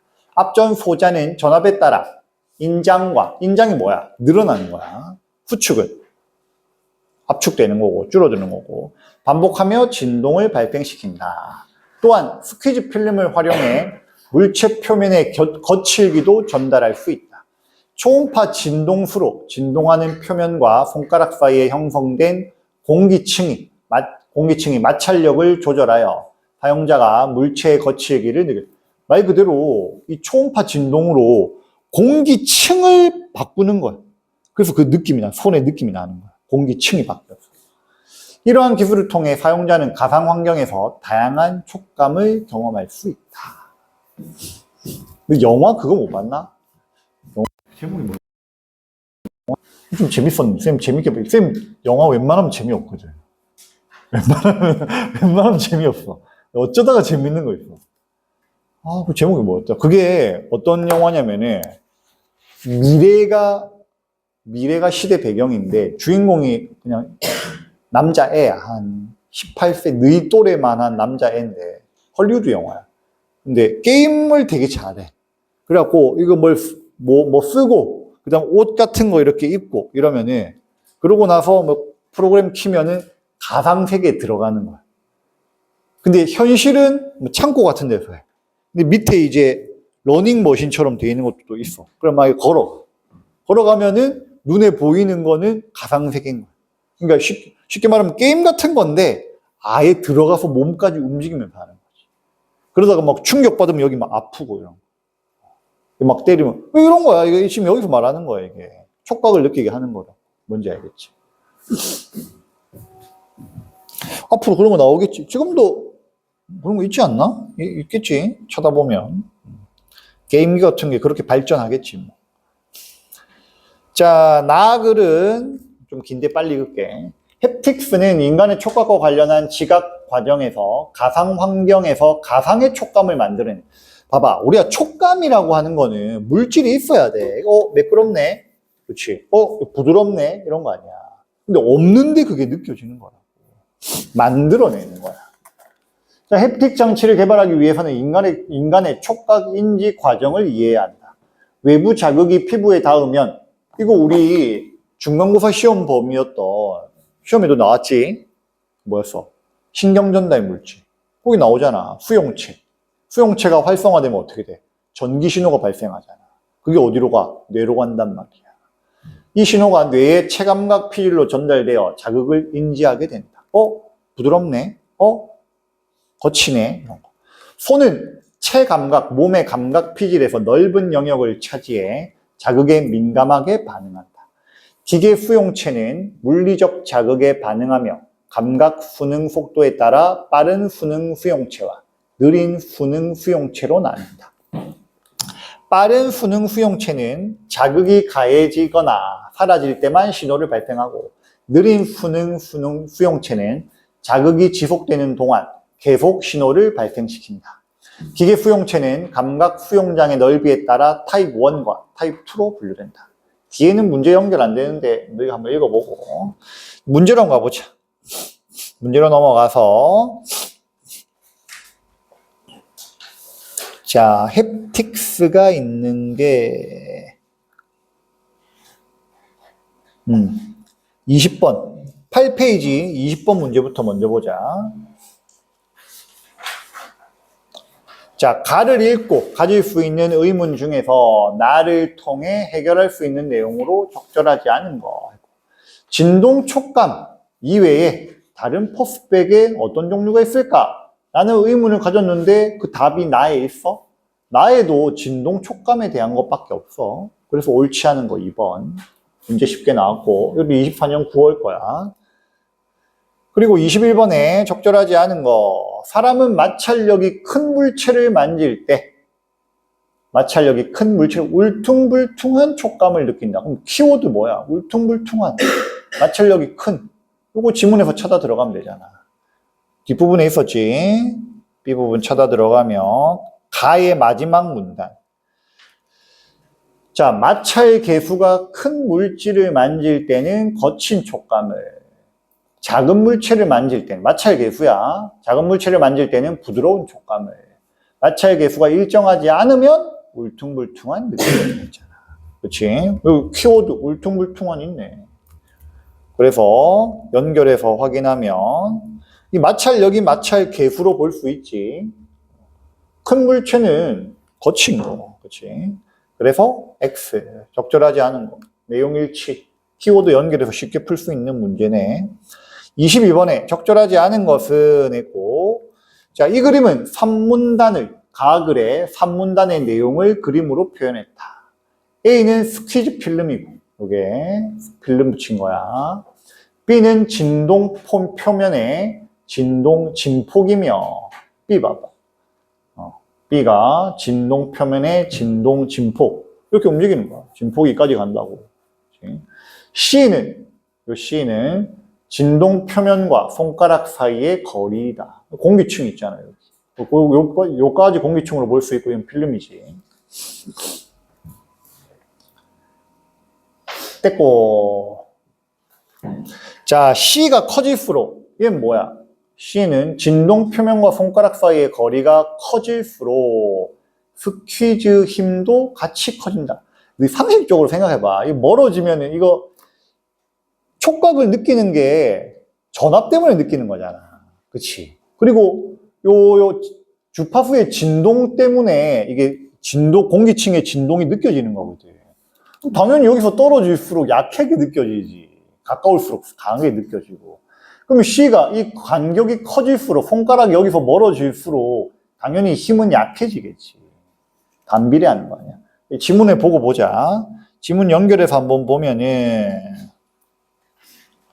거리하고 공식이 나와 있어. 여기 있네. 여기 있네. 이거 그대로 있잖아. 봐봐. 스퀴즈 힘이라고 한다. 스퀴즈 힘은 뭐라고? 스퀴즈 필름에 작용하는 공기 유체의 힘. 알겠지? 위에까지 읽어보면 여기까지. 자, 그리고 진동 표면과 손가락 사이의 거리를 h라고 할 때 스퀴즈 필름은 진동 표면의 진동 진폭이 1 마이크로미터 이상이고 손가락 접촉면의 반지름이 h보다 클 때 형성된다.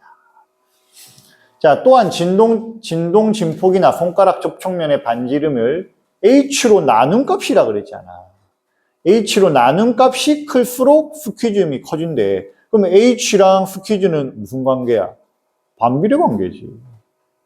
무슨 말인지 알겠지? 얘가 작아질수록 스퀴즈음이 커지고 얘가 커질수록 스퀴즈음은 작아지는 거야. 이해갔지? 오케이? 나눈 값이 클수록 했으니까. 그래서 연결하면은 반비례 관계라서 C가 커질수록 스퀴즈음은 작아진다. 답은 2번.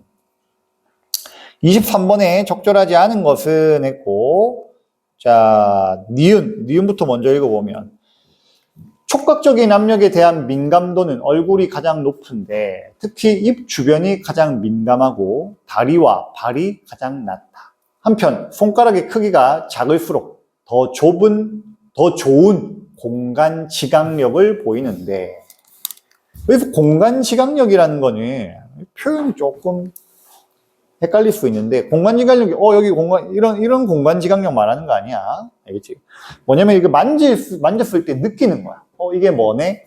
여기 뭐가 있네. 이런 거, 느끼는 게 더 강하다, 이거야. 왜 당황했어? 이거야. 예를 들어 쉽게 말하면은, 손바닥 안에, 요 손 안에 100개의 센서가 있는데, 손이 크면 어때?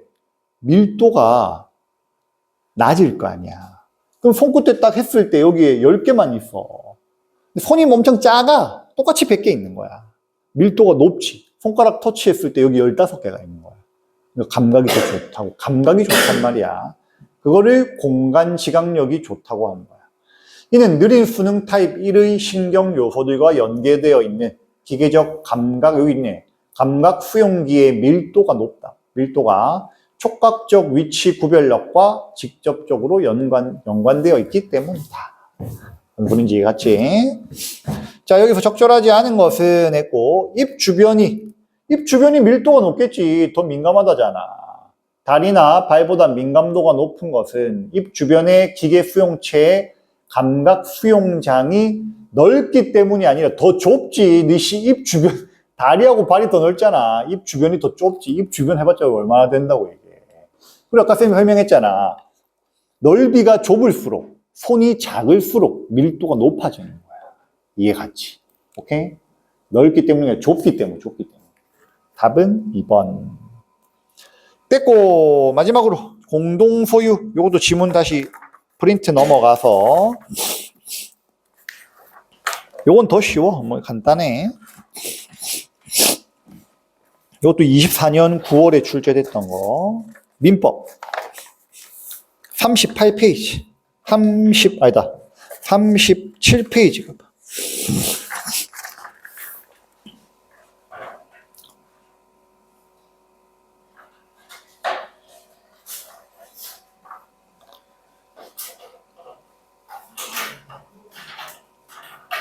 (37페이지) 가서 자, 일단 주제는 공유물이라는 게 뭐야?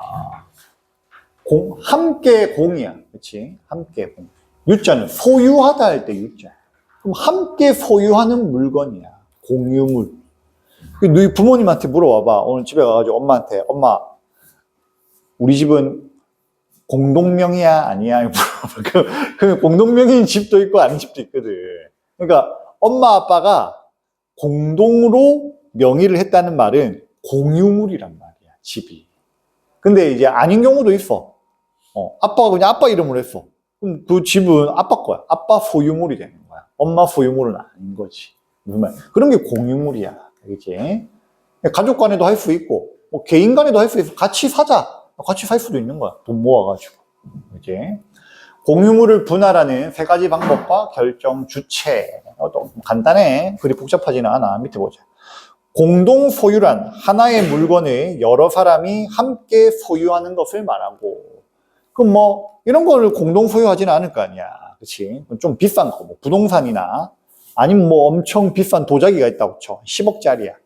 그러면 한 4명이서 2.5억씩 내고 공동 소유. 아, 그래. 쌤이 갑자기 기억나는 게 요즘 뉴스에 많이 나온 게 뭐냐면은 명륜 진사갈비라고 있어. 알지? 요 동네도 있더만. 없는 데가 없어. 전국에. 엄청 많아. 근데 그게 많은 이유가 뭐냐면은 명륜 진사갈비가 체인점이잖아. 본사에서 이제 막 일반 사람들한테 체인점을 내주는 건데 돈이 없어도 내주는 거야. 돈을 빌려주는 거야. 돈 없어도 사장님 할 수 있어요. 사업하세요. 돈 버세요. 하는 거야. 그럼 꼬셔. 네. 대신 돈을 빌려줘. 돈을 빌려주는데 금리가 이자가 15%. 그러면 이제 벌면 다 갚아. 이자로 팡팡 나가는. 그거 하나 차리려면은 모르긴 몰라도 대충 인테리어 뭐 이렇게 하면 한 3억이 뭐야? 한 5억은 깨질걸. 그 명륜 진사갈비 그 회사에서 그래가지고 그게 잘 돼가지고 또 새롭게 브랜드를 낸 게 뭐냐? 샤브 올데이. 그것도 요즘 많아. 엄청 많아. 모르나? 요 동네 없나? 샤브 올데이라고. 샤브샤브 집인데 잘 해놨어. 쌤도 안 가봤는데 잘 해놨어. 사람도 엄청 많아. 가볼래도 사람 너무 많아서 못 가. 그것도 전국에 엄청 많거든. 그 회사에서 만든 건데 이건 어떻게 하냐면 쌤 들은 건데 뉴스에서 봤나? 한 그거 인테리어 하고 뭐 하고 하는데 10억 든대. 10억 드는데 10억을 현금으로 가지고 있는 사람이 많지는 않잖아. 뭐 어떻게 하냐면은 4명을 모아줘. 4명이 2.5억씩 내는 거야.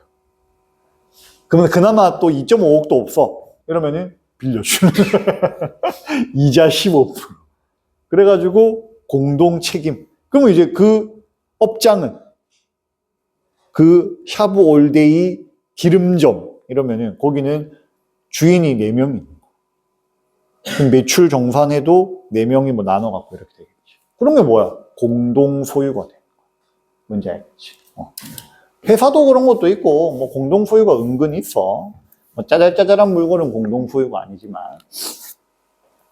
공동 소유란 하나의 물건을 여러 사람이 함께 소유하는 것을 말하고, 이때 그 물건을 공유물이라고 한다. 공유자는 언제든지 공유물을 나누어 각자 단독 소유하고 싶을 때 공유물 분할 청구를 할 수 있는데 나눌 수도 있다 이거야. 분할 방법에는 공유물을 실제로 나누는 현물 분할. 근데 생각해봐. 도자기를 10억짜리인데 4명이 샀어. 2.5억씩 내가지고. 공유물이야. 도자기 하나가. 현물 분할이 가능해 안 가능해? 불가능하지. 도자기 10억 자를 거야. 안 되잖아. 그럼 10억이란 가치가 끝나잖아. 그치? 그럼 이럴 때는 현물 분할이 안 되는 거야. 근데 예를 들어서 뭐 빌딩 샀어. 4명이서. 1층, 2층, 3층, 4층 있어.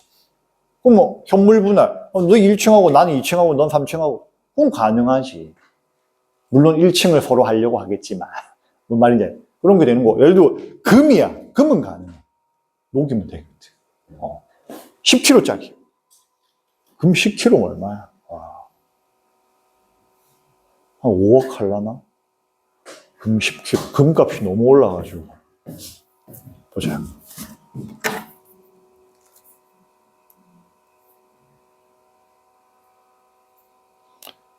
(10억) 할라나? 금 10kg.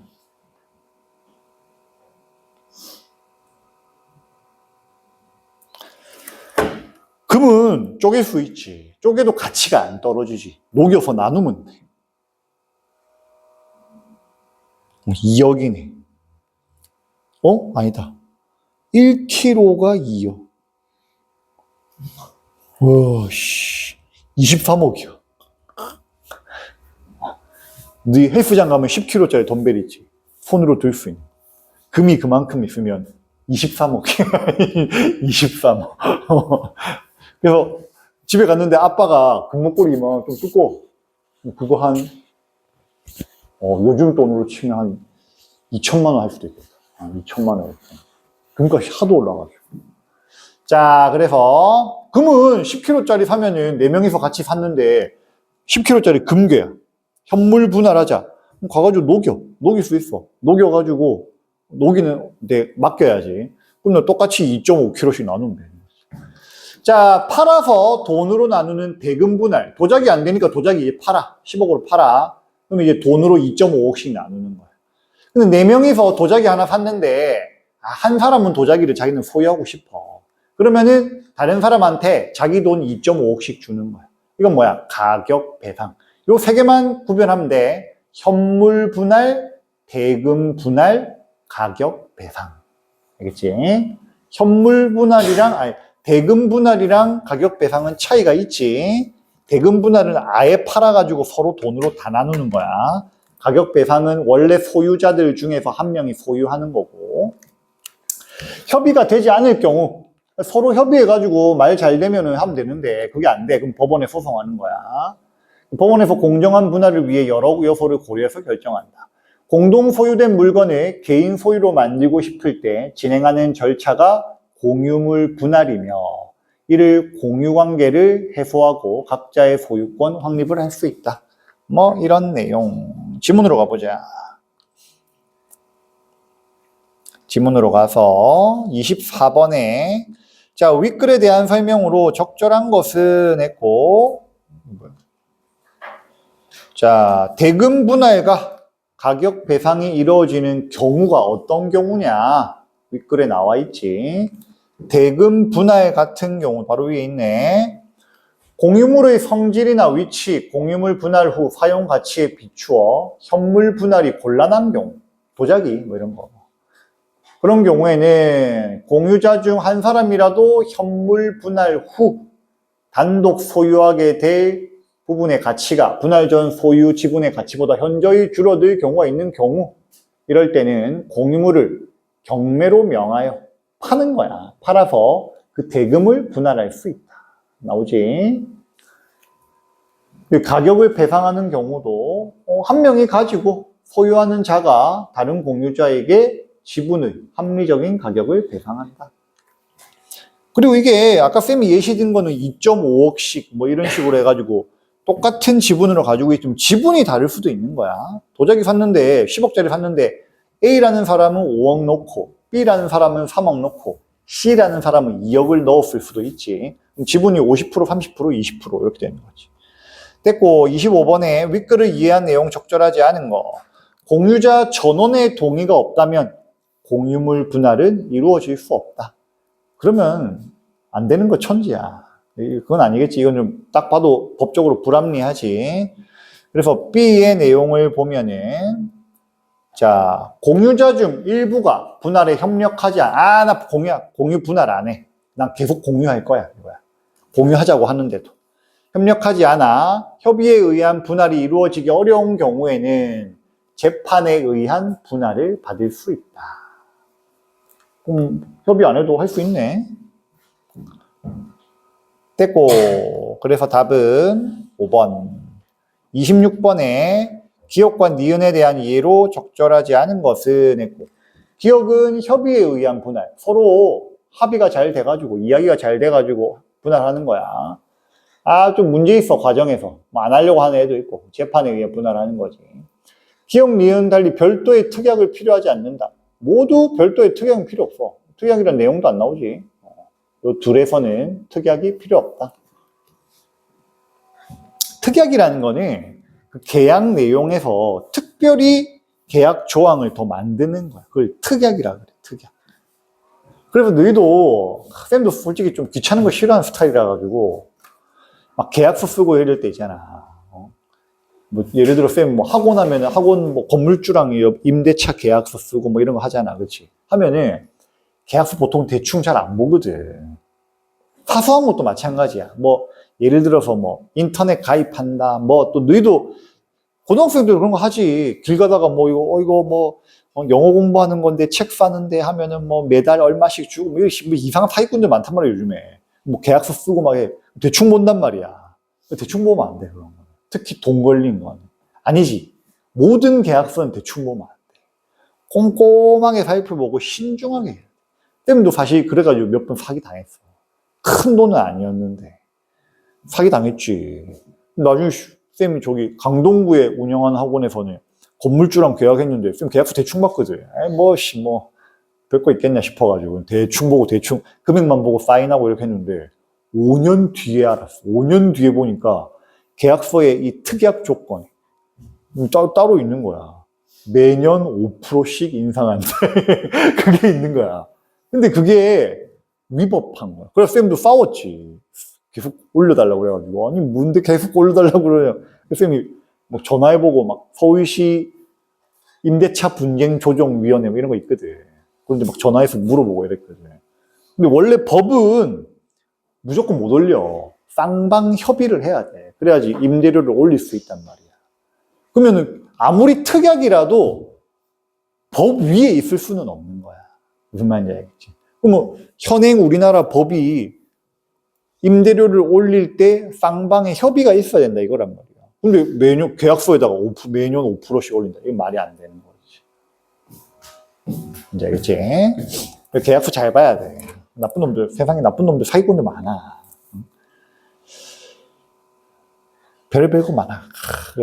그래서 일단 의심을 좀 해봐야 돼. 쌤도 의심 많이 하고 합리적이다 생각했는데 별의별 사기 많이 당하지는 않았는데 하여튼 별 것도 있어. 그리고 뭐 시간 좀 있으니까 이야기하면 쌤 어떤 또 있냐면은 그런 것도 있어. 학원에 어떤 사람이 와가지고 자기네들 회사가 광고 대행 회사인데 학원에 전광판 있지. 그 LED 간판. 보통 돈 주고 사면 한 100만 원에서 150만 원 해. 그거를 무료로 해주겠대. 처음에는 사기꾼이 이야기를 들어보니까 자기네들이 이걸 왜 무료로 하느냐 막 설명을 해. 설명하는데 자기네들이 영화 사이트를 운영하는데 이게 홍보가 많이 안 돼서 홍보를 하려고 한다. 학원에다가 자기 사이트 홍보 티켓을 조금 이제 좀 설치를 해주고 이거를 설치를 계속 하고 있다는 걸 일주일에 2번만 사진을 찍어서 카톡으로 보내달라. 그러면은 이거 전광판 공짜로 주겠다가 아니고 어떻게 하냐면 그런데 이제 이게 불법이 공짜로 좀 문제가 될 수도 있고 이래서 우리가 어떤 장치를 하냐면은 일단은 카드로 300만 원 끌거라 이거야. 300만 원 끌으면은 그게 뭐 5년인가 3년인가 하면은 한 달에 한 7만 원, 8만 원씩. 그러면은 300만 원 끌고 뭐 할부로 한 달에 7만 원 나갈 거 아니야. 그럼 우리 그 회사가 7만 원씩 보내주겠다 이거야. 그럼 결국 공짜 아니냐 이거야. 그래서 순진하게 믿었지. 믿었지. 그래? 괜찮은데? 그럼 진짜 공짜네. 그런데 이 새끼들이 한 1년 정도 보내줬어. 매달 7만 원씩. 통장으로. 카드 끌고 어차피 한 거고. 전광판 생겼잖아. 오다가 갑자기 연락이 안 돼. 갑자기 연락이 안 돼. 안 보내줘. 또 연락이 안 되는 거야. 연락이 안 되잖아? 사기야. 법으로. 그렇잖아. 보내줘야 되는데 안 보내줬으니까. 근데, 계속 안 보내주다가 연락은 안 받다가 또 받아. 그리고, 저희가 뭐 지금 회사 사정이 안 좋고 이렇게 하냐. 그러면 위법이 아닌 거야.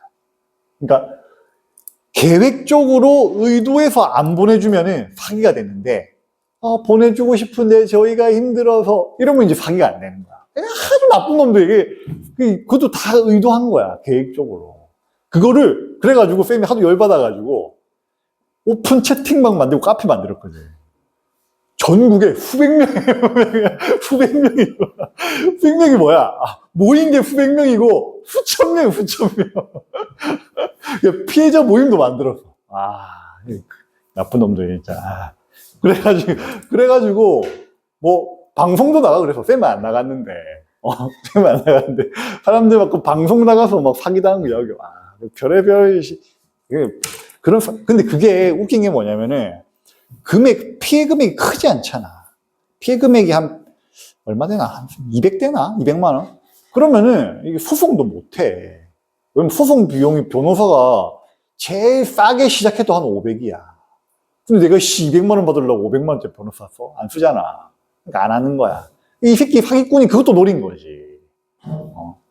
이거 뭐 금액 이 정도면은 이 새끼들이 엄청나게 적극적으로 하진 않겠네 이렇게 노린 거지.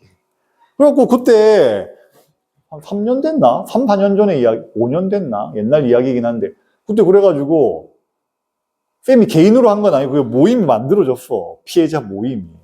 거기서 막 적극적인 사람이 JTBC 보도하고 그랬어. 그게 뉴스에 나왔어. 뉴스에도 나왔어. 뉴스에도. JTBC. 그래갖고 웃긴 놈 이 새끼 사기꾼 새끼가 아까 나왔지. 언론중재법. JTBC 기자를 고소했어. 명예.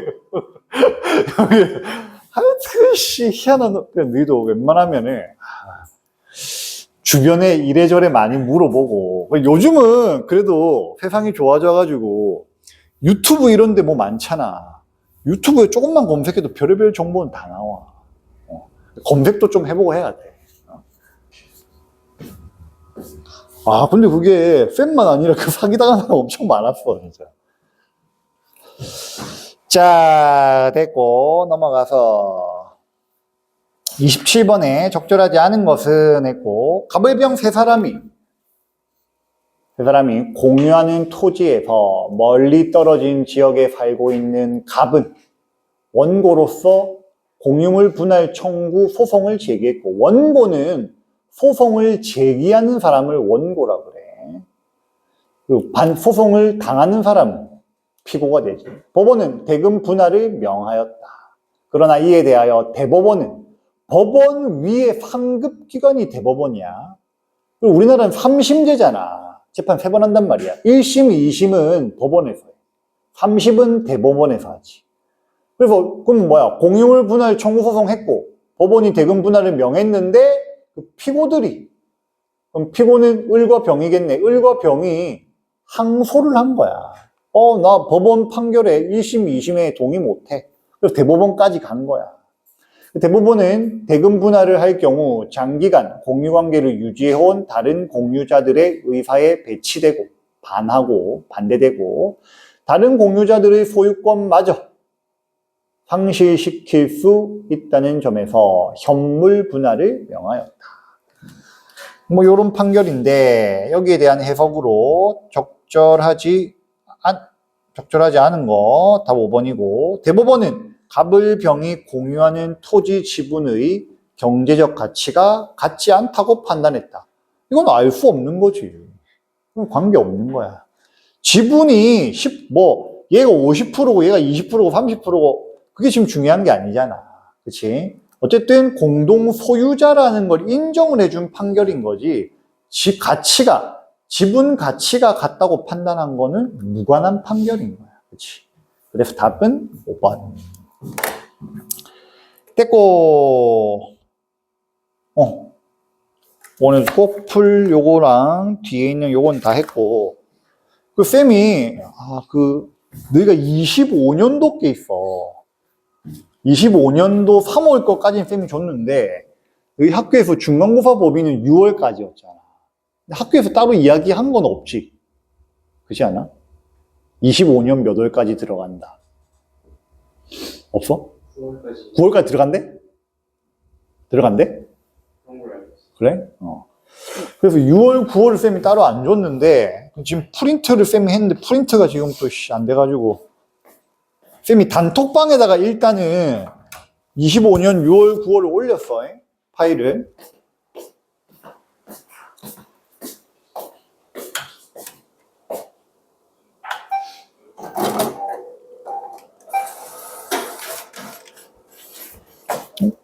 또 나오네. 뭐야?